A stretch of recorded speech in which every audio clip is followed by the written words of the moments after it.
Bonjour tout le monde, aujourd'hui je vais vous présenter la toute nouvelle fonction WebSimHockey de sauvegarde d'alignement multiple. C'est quelque chose qu'on nous a demandé depuis longtemps, alors on est très heureux de vous l'offrir maintenant. Donc la nouveauté c'est ici dans le haut, dans le fond on voit à droite du bouton sauvegarder, on a un nouveau lien Mes alignements. Donc on peut enregistrer jusqu'à 5 alignements différents.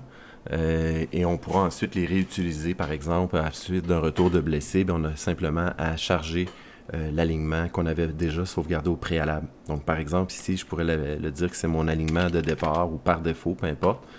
Je l'enregistre. Et là, il va s'afficher dans ma liste d'alignements sauvegardés. Okay? Donc, si je retourne, on voit que j'ai bel et bien là, l'alignement de départ que j'avais marqué. Si je clique sur charger, bien c'est cet alignement-là qui va être utilisé pour la suite des choses finalement.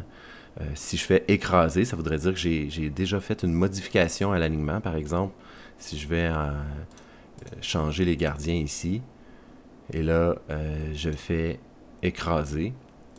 OK, on va voir, c'est Georgiev qui est là. Si je fais... OK, donc je reviens ici. OK, donc l'alignement normal en tant que tel, tu vois, je n'avais pas fait sauvegarder, il y a encore Atout Korasc. Mais si je fais charger maintenant, et je vais dans le gardien, on voit que c'est Georgiev parce que, dans le fond, quand j'avais fait le changement, j'ai décidé d'écraser mon alignement de départ. Et donc, à chaque fois que je vais utiliser cet alignement-là, ben, ça sera Georgiev qui sera là. Et c'est le cas pour tous les joueurs, évidemment, qui sont dans la liste, qu'on pourrait changer. Donc, sinon, les autres options... écraser, ça voudrait dire que j'ai fait des modifications à mon alignement et en faisant écraser, c'est que je viens écraser cette sauvegarde par la nouvelle sauvegarde que je vais faire. Si je fais renommer, je peux changer le nom tout simplement de l'alignement sauvegardé et sinon, évidemment, on peut aussi le supprimer parce qu'il y a un maximum de 5 alignements sauvegardés dans le fond par équipe que vous avez, que vous pouvez faire. Donc après ça, vous devez soit vous devez en supprimer ou les changer pour un autre, tout simplement.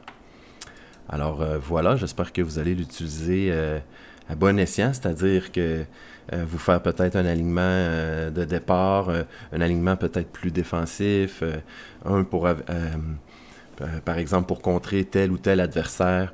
Donc, amusez-vous avec ça. Si vous avez des questions, n'hésitez pas à nous en parler sur les différents moyens de communication sur le site. Bonne journée!